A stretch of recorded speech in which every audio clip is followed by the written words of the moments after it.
Hey everybody, sorry about that last one. I didn't realize it was rolling. So here I am, running makeup and tears and all, in my car. I just did about a 5-minute interview with ABC and Chicago WGN. That was hard. So like I was saying, I just had an opportunity to do an interview with our local ABC affiliate and WGN.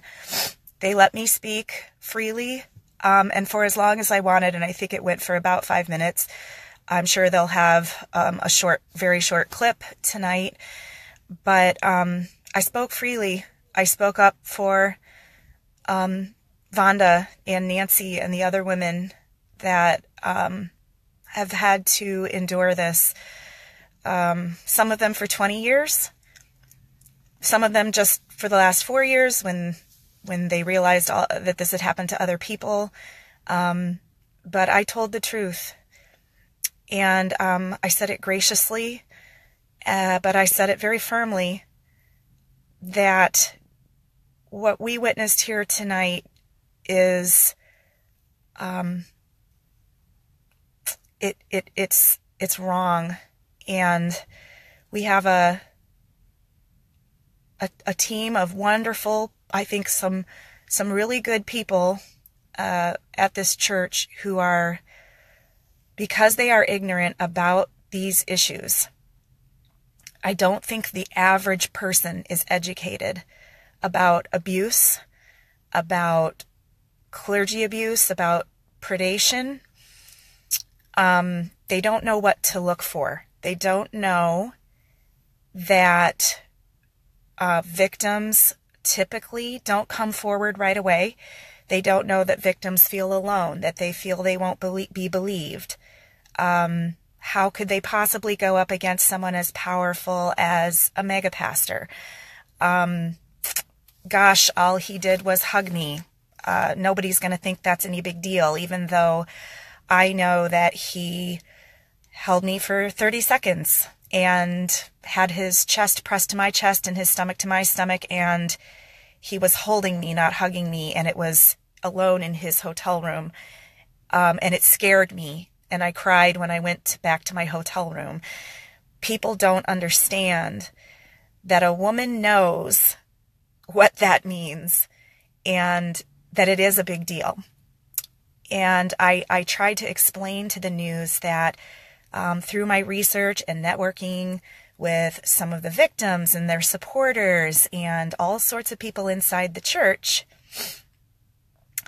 that I have been able, along with tons of other professionals out there that are watching this and have the same assessment, that there are patterns of modus operandi, there are patterns of narcissistic pastor predator behavior. And because people are not educated in understanding how to recognize that, this stuff slipped through the cracks. So I explained to them the difference between an internal investigation and an external investigation and more. And as I was talking, a crowd was gathering as I'm standing in the spotlight of these cameras, and I'm getting nervous because I can kind of tell the pitchforks are coming out. There's a crowd of church members coming out. And once I was done interviewing, one of the women that was in this group very viciously, through her teeth, excoriated me in front of this crowd, that she is an abuse victim and an assault victim, and that she believes Bill 100%, and yada, yada, yada. I've heard it 1,000 times from many victims of all stripes. They will come out against other victims.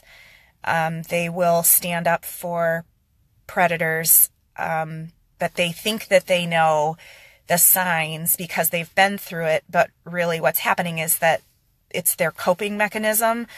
In some victims, they have a coping mechanism that makes them want to, they protect themselves by getting close to the predator or defending the predator.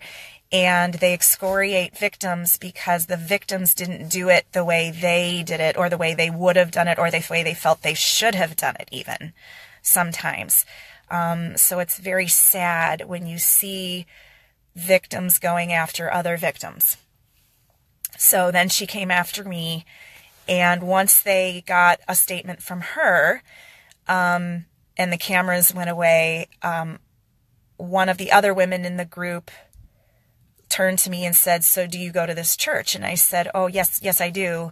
I said, "I've been going for about 10 years, and also I helped start a Willow Creek style church in Michigan. So, Bill's been a hero of mine for like 30 years. And she just was kind of like, "Yeah, right." And she kind of got up in my face, and this other woman, and was saying that, "I hope that you weren't telling the news anything that, discredited my pastor." And I said, "Well, I was telling the truth that I know." And I said, he's our pastor, or has been our pastor. So we're Christian sisters. I mean, we're in this together. It's not me against you, and it's not me disparaging your pastor in your church. I'm with you." And so, but I was kind of shaking, because I wasn't sure if she was her face was so angry. I wasn't sure if she was going to attack me, or I don't know. I guess that's unrealistic, but she ended up walking away with this group, and it shook me up. It really shook me up. I have never been assaulted. I've never had to deal with being abused, sexually abused, or clergy abuse, or anything like that. But for a split second there, I think I felt what so many of you have dealt with for years and decades. The looks that you get, and the feeling that you get when you try to tell people, and they gnash their teeth at you, the anger in their eyes, the disbelief. It is heartbreaking, absolutely heartbreaking. And I don't know what I'm going to do now, but all I can tell you guys is that for anybody watching this, you need to understand that these women are telling the truth, and many of us out there know this. And I'm going to say that till my dying breath. And I want to do anything that I can to help either spread the news or help with healing, or whatever it is. I'm just sick to death that I watched this church that I have loved so much, that I have considered such a beacon of help and healing, go and crush 5 women into the ground. Just crush them. I'm aghast. And I just want anybody out there, my friends that might be atheists, you might be seeking, I just want you to know that this is not the love of Christ. What we saw here tonight, that's not the love of Jesus. And honestly, you know what, you guys? That's all that matters, is the love of Jesus. All this nonsense that we walk around judging each other every 5 seconds. Oh, you're gay. Oh, you're whatever. It's nonsense. And we all need to stop it. There is so much work to do, real work to do, in helping the downtrodden, the oppressed, the victim. We are the ones that we are supposed to be helping them. We are the ones that are supposed to be loving them, lifting them up, telling the truth, standing up for what's right. Okay, so I don't know. Maybe I'm alone in that. Maybe that's why I'm getting yelled at. I don't understand. But that's what Jesus is about. And so I hope that my Christian friends will lock arms with me in moving forward in helping people like this. Let's not continue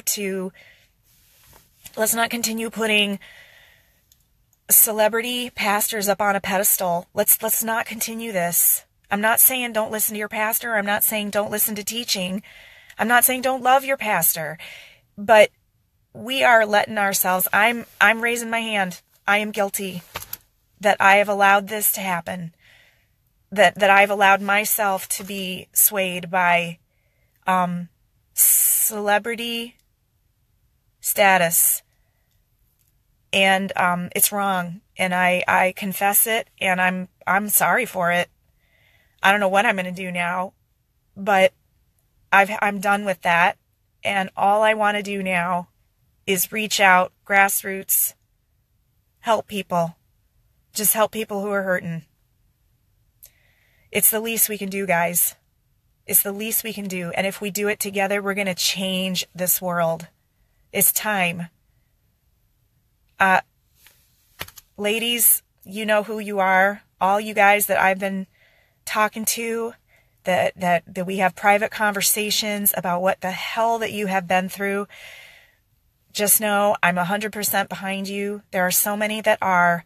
We're going to get through this, and we're going to change the freaking world. All right? Let's go. With me? Yeah. Bye.